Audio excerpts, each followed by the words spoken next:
الحمد لله رب العالمين الرحمن الرحيم مالك يوم الدين والصلاة والسلام على سيد المرسلين وعلى آله وصحبه أجمعين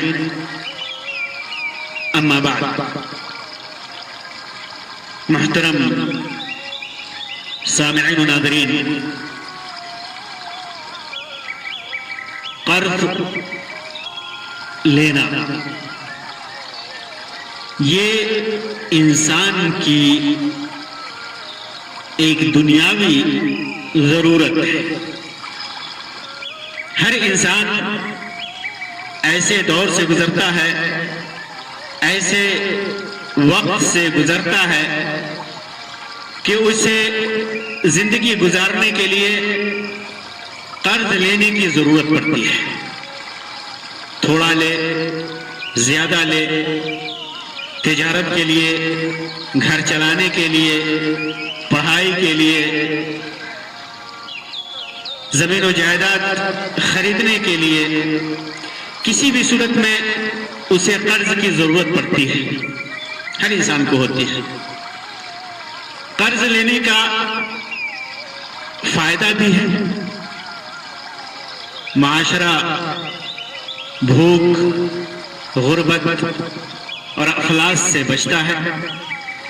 قرض لینے سے آپسی محبت بھی بڑھتی ہے. زندگی کی ضروریات رکتی نہیں ہے. قرض لے کر آدمی زندگی کی گاڑی چلاتا رہتا ہے. اس کے علاوہ بھی قرض کے بہت سارے فائدے ہیں اور ایک دینی فائدہ بھی ہے. سب سے اہم چیز اس سلسلے میں یہ ہے کہ ہمارے نبی مکرم صلی اللہ علیہ وسلم بھی قرض لیا کرتے تھے. صحابہ کرام بھی قرض لیا کرتے تھے. تو قرض لینا بوقت ضرورت معیوب نہیں ہے، عیب کی بات نہیں ہے. آدمی زندگی گزارنے کے لیے قرض لے سکتا ہے.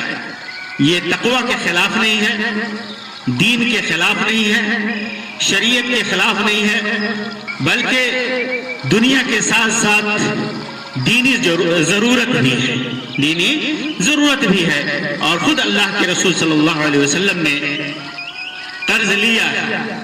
اسی طرح سنن ابن ماجہ کی ایک روایت ہے جسے علامہ البانی نے صحیح قرار دیا ہے. وہ روایت عبداللہ ابن جعفر رضی اللہ تعالی عنہما کی ہے. فرماتے ہیں کہ اللہ کے رسول صلی اللہ علیہ وسلم نے فرمایا، اللہ تعالی قرض دار کے ساتھ ہوتا ہے، قرض لینے کے ساتھ ہوتا ہے. اللہ تبارک و تعالیٰ کی مدد قرض لینے والوں کے ساتھ ہوتی ہے، یہاں تک کہ وہ اپنا قرض ادا کر دیں. قرض دار جب اچھی نیت کے ساتھ، ادا کرنے کی نیت کے ساتھ کہ قرض ادا کرے گا اور اس کو ضرورت ہوتی ہے، اور قرض حلال چیز میں لے، حلال کاموں کے لیے لے، تو اللہ تبارک و تعالی قرض لینے والے کے ساتھ ہوتا ہے یہاں تک کہ وہ اپنا قرض ادا کر دے.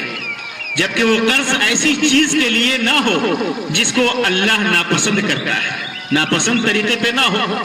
جیسے قرض حرام چیز خریدنے کے لیے، حرام کام میں استعمال کرنے کے لیے، بیجا کاموں میں استعمال کرنے کے لیے.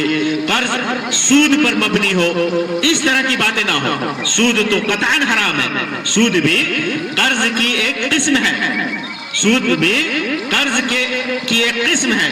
آدمی قرض لیتا ہے اور اس وعدے پہ لیتا ہے کہ زیادہ ادا کرے گا تو لینا بھی حرام ہے، دینا بھی حرام ہے. اس پر جو گواہ ہو وہ بھی حرام ہے، اس کو بھی سزا ہے.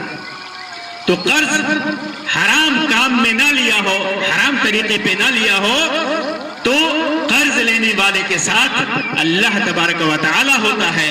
اللہ تبارک و تعالی کی مدد ہوتی ہے، اللہ تبارک و تعالی کی پسندیدگی ہوتی ہے. راوی کہتے ہیں کہ عبداللہ ابن جعفر رضی اللہ عنہما نے اپنے خازن سے کہا، وہ کہا کرتے تھے کہ جاؤ میرے لیے قرض لے کر آؤ، میرے لیے قرض لے کر آؤ، اس لیے کہ میں ناپسند کرتا ہوں کہ میں کوئی رات گزاروں اور اللہ تعالیٰ میرے ساتھ نہ ہو۔ تو ایک دینی اعتبار سے بھی بعض صحابہ کرام نے اس حدیث سے استدلال کیا کہ جب ہم قرض لیں گے تو اللہ تبارک و تعالیٰ ہماری مدد کرتا رہے گا، شرط یہ ہے کہ قرض ادا کرنے کی نیت ہو اور اللہ تبارک و تعالیٰ کی ناپسندیدہ چیز میں نہ ہو۔ تو یہ قرض لینے کے سلسلے میں کی شرعی حیثیت میں نے آپ کے سامنے رکھی۔ اب قرض لینے والے جو آج کا میرا موضوع ہے اس کے مطابق میں بیان کر رہا ہوں کہ قرض لینے والے دو طرح کے ہوتے ہیں، دو طرح کے جو قرض لیتے ہیں، لیتے وقت ان کی نیت دو طرح کی ہوتی ہے۔ کچھ لوگ قرض لیتے ہیں اور ان کی نیت ہوتی ہے کہ جو ہی ادائیگی کی صورت پیدا ہوگی اسے ادا کر دیں گے، ادا کرنے کے لیے قرض لیتے ہیں ضرورت کے لیے، اور یہ نیت ہوتی ہے کہ ضرورت پوری ہو جائے گی اور قرض کو ادا کرنے کی صورت جو ہی پیدا ہوگی اسے ادا کر دیں گے۔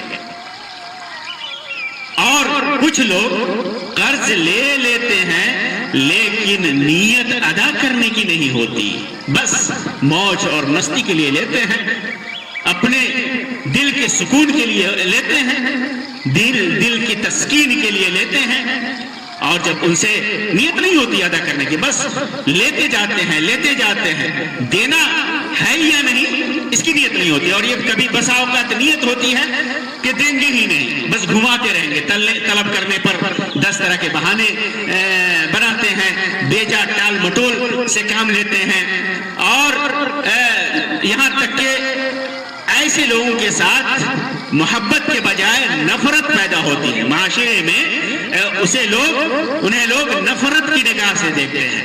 بعض لوگوں کا حال تو اتنا عجیب ہے کہ اگر ان سے قرض کی ادائیگی کا مطالبہ کر دیا جائے تو دشمن تک بن جاتے ہیں۔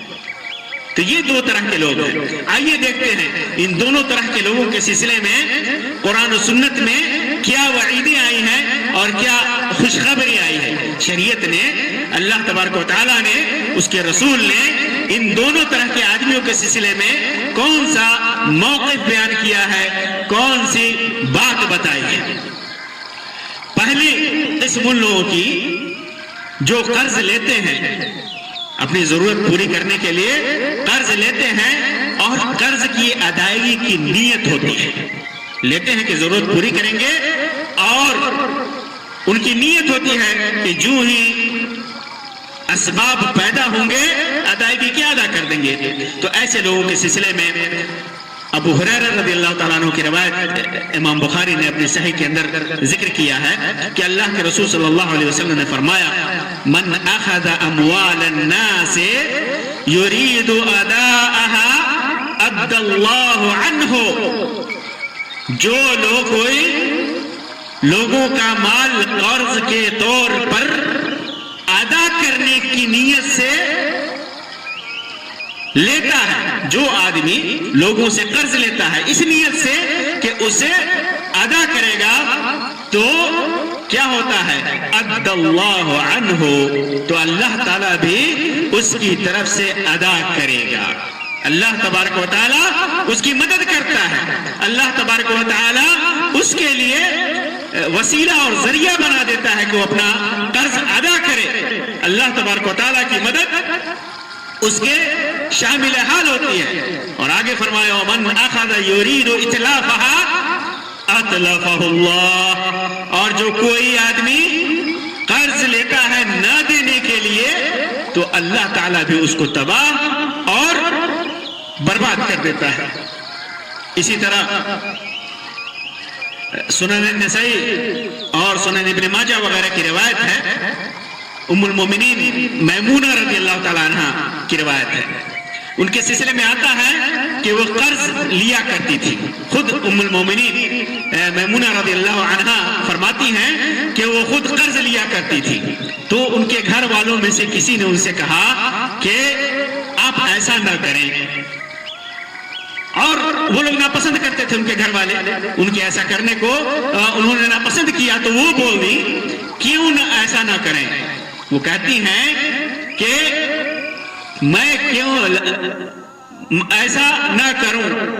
انی سمعت نبی و خلیلی یقول، کہ میں نے اپنے نبی اور اپنے خلیل صلی اللہ علیہ وسلم کو فرماتے ہوئے سنا ہے، ما من مسلم یدان دینا، جو کوئی بھی مسلمان ایسا نہیں جو قرض لیتا ہو، یعلم اللہ منہ انہ یرید اداءہ، اور اللہ جانتا ہو کہ اس کو ادا کرنا چاہتا ہے، اس کی نیت کیا ہے، قرض ادا کرنے کی، الا اداہ اللہ عنہ فی الدنیا، مگر اللہ تعالی اس کو دنیا ہی میں اس کو ادا کرا دے گا.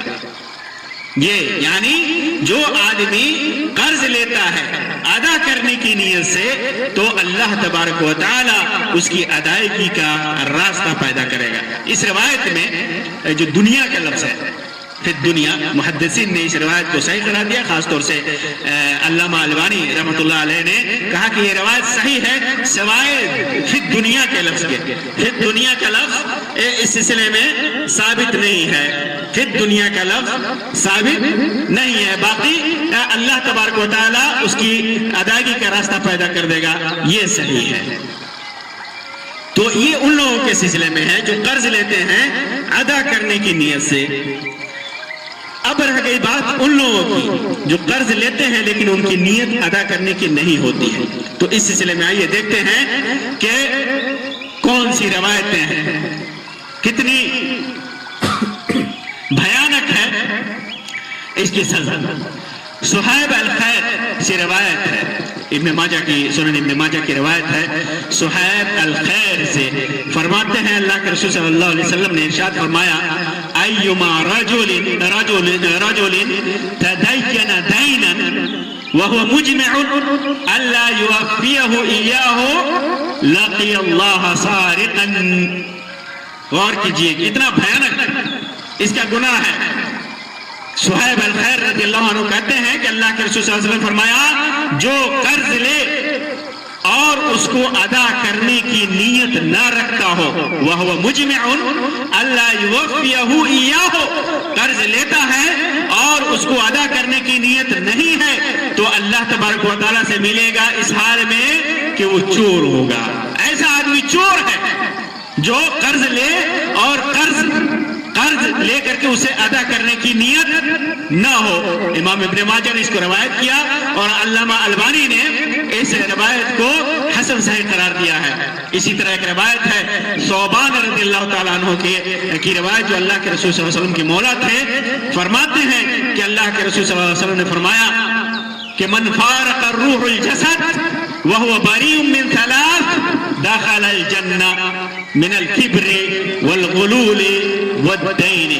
فرماتے ہیں کہ جس کی روح بدن سے جدا ہوئی اور وہ تین چیزوں سے بری ہو، اور تین چیز کیا ہے؟ غرور یعنی گھمنڈ، خیانت اور قرض، ان تین چیزوں سے پاک ہو تو وہ جنت میں داخل ہوگا. اسی روایت میں امام ترمذی نے، امام ابن ماجہ نے ذکر کیا ہے، علامہ البانی نے اس کو صحیح قرار دیا ہے. قرض ادا نہ کرنے کا ایک انجام دیکھیے کتنا بھیانک انجام ہے. یہ روایت سنن ابن ماجہ کی ہے اور علامہ البانی نے اس کو صحیح قرار دیا ہے. سعد ابن اطول رضی اللہ تعالیٰ عنہ کی روایت ہے، فرماتے ہیں کہ ان کے بھائی وفات پا گئے. سعد ابن اطول کے بھائی وفات پا گئے اور ترکہ میں انہوں نے 300 درہم اور بال بچے چھوڑے. ان کے پیچھے وفات پائے، سعد ابن اطول کے بھائی وفات پائے اور انہوں نے اپنے پیچھے 300 درہم اور بال بچے چھوڑے. تو وہ کہتے ہیں کہ میں نے چاہا کہ ان درہموں کو ان کے بال بچوں پر صرف کروں، ان کے بال بچوں پر خرچہ کروں، اور تو نبی اکرم صلی اللہ علیہ وسلم نے فرمایا کہ تمہارا بھائی اپنے قرض کے بدلے قید ہے. ان اخاک محتبس بدینہ، تمہارا بھائی قرض کے بدلے قید ہے، اس کا فقد عنہ، اس کا قرض تم ادا کرو. تو انہوں نے فرمایا یا رسول اللہ قد ادیت عنہ کہ میں نے ان کا قرض ادا کر دیا ہے الا دینارین سوائے 2 دینار کے. سارے قرض ہم نے ادا کر دیے سوائے 2 دینار کے. ادعتہما امرأۃ جس کا دعویٰ ایک عورت نے کیا تھا کہ تمہارے بھائی نے مجھ سے قرض لیا تھا 2 دینار ولیس لہا بینہ لیکن اس کے پاس کوئی گواہ نہیں کوئی دلیل نہیں. تو اللہ کے رسول صلی اللہ علیہ وسلم نے فرمایا فاعطها فانها محقہ اسے دے دو اس کا قرض اسے دو وہ سچ بول رہی ہے. اسی طرح ابو ہریرہ رضی اللہ تعالیٰ عنہ کی روایت ہے جسے امام ترمذی نے امام ابن ماجہ نے امام احمد نے تھوڑے الفاظ کے اختلاف کے ساتھ ذکر کیا ہے. علامہ البانی نے اس کو صحیح قرار دیا ہے. فرماتے ہیں کہ اللہ کے رسول صلی اللہ علیہ وسلم نے ارشاد فرمایا کہ نفس المؤمن معلقۃ بدینہ حتی یقضی عنہ کہ آدمی کی جان اس کے قرض کے ساتھ لٹکی رہتی ہے یہاں تک کہ اس کی طرف سے ادائیگی کر دی جائے. جب تک مطلب یہ کہ اس کو آرام اس وقت تک نہیں ملے گا.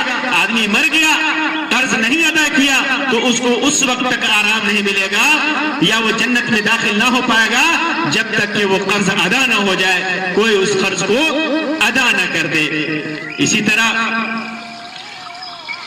صحیح مسلم اور صحیح بخاری اور صحیح سنن نسائی اور سنن ترمذی وغیرہ کی روایت ہے ابو ہریرہ رضی اللہ تعالی عنہ کی کہ اللہ کے رسول صلی اللہ علیہ وسلم اس سلسلے میں کتنا احتیاط برتتے تھے. فرماتے ہیں کہ جب کوئی مومن اللہ کے رسول صلی اللہ علیہ وسلم کے زمانے میں وفات پا جاتا اور اس کے ذمہ قرض ہوتا تو آپ صلی اللہ علیہ وسلم پوچھتے کیا اپنے قرض کی ادائیگی کے لیے کہ اس نے کچھ چھوڑا ہے تو اگر لوگ کہتے جی ہاں چھوڑا ہے تو آپ صلی اللہ علیہ وسلم اس کی نماز جنازہ پڑھتے.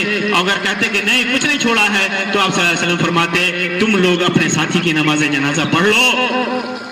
اور خود اللہ کے رسول صلی اللہ علیہ وسلم نہیں پڑھتے تھے. پھر جب اللہ تعالیٰ نے اپنے رسول کو فتوحات عطا کی تو آپ صلی اللہ علیہ وسلم نے فرمایا میں مومنوں سے ان کی جانوں سے زیادہ قریب ہوں تو جو کوئی وفات پا جائے اور اس پر قرض ہو تو اس کی ادائیگی میرے ذمے ہے اور جو کوئی مال چھوڑے تو اس کے وارثوں کا ہے. اللہ کے رسول اسلام کے ابتدائی عہد میں جب مال و دولت کی کمی تھی تو جب کوئی مقروض مرتا اللہ کے رسول صلی اللہ علیہ وسلم اس کی نماز جنازہ نہ پڑھتے تھے. صحابہ کرام رضی اللہ عنہم کو فرماتے وہ پڑھ لیتے. پھر جب اللہ تعالیٰ نے پیسہ دیا فتوحات دی مال غنیمت ہاتھ آیا تو آپ صلی اللہ علیہ وسلم نے حکم دیا کہ جب کوئی مسلمان مقروض مرے اس کے ذمہ قرض ہو تو اس کا قرضہ میں ادا کروں گا. اسی طرح بے سہارا بال بچے چھوڑ جائے تو اس کی پرورش کا ذمہ بھی میرے سر ہے. غور کیجئے کہ اللہ کے رسول صلی اللہ علیہ وسلم ایسے انسان کی نماز جنازہ نہیں پڑھتے تھے جس کے ذمہ قرض ہوتا تھا. اور اس سے بھی بھیانک انجام دیکھیے اگر دنیا میں کسی نے قرض ادا نہیں کیا اس کا قرض ادا نہیں کیا گیا کسی نے ادا نہیں کیا تو قیامت کے دن اسے ادا کرنا پڑے گا. ایک روایت امام ابن ماجہ نے اپنے سنن کے اندر ذکر کیا ہے عبداللہ ابن عمر رضی اللہ تعالیٰ عنہ سے جسے علامہ البانی نے صحیح قرار دیا ہے.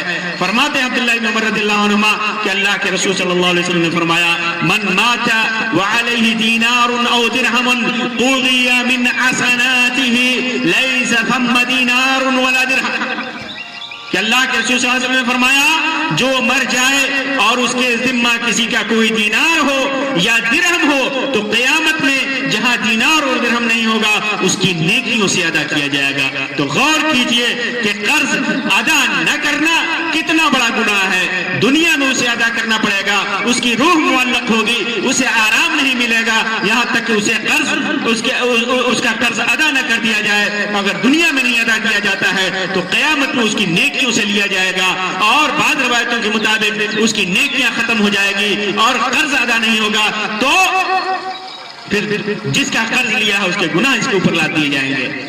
کمال ہے اتنا بڑا گناہ ہوتے ہوئے بھی لوگ اتنا بے احتیاطی برتتے ہیں. جہاں قرض لینا ایک ضرورت ہے قرض لینا مشروع ہے قرض لینا والوں کے ساتھ اللہ ہوتا ہے قرض لینے کی ادائیگی کی نیت ہو تو اللہ اس کا مددگار ہوتا ہے اسے توفیق بخشتا رہتا ہے. وہیں پر قرض نہ ادا کرنے کی صورت میں کتنا بھیانک اس کا انجام ہوگا.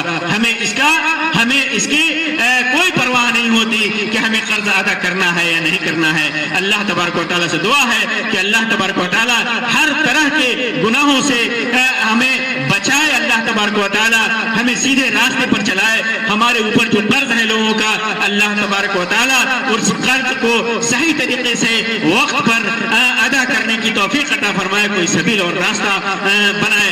آمین یا رب العالمین. وآخر دعوانا ان الحمد للہ رب العالمین وصلی اللہ علی خیر خلق وسلم والسلام علیکم ورحمۃ اللہ وبرکاتہ.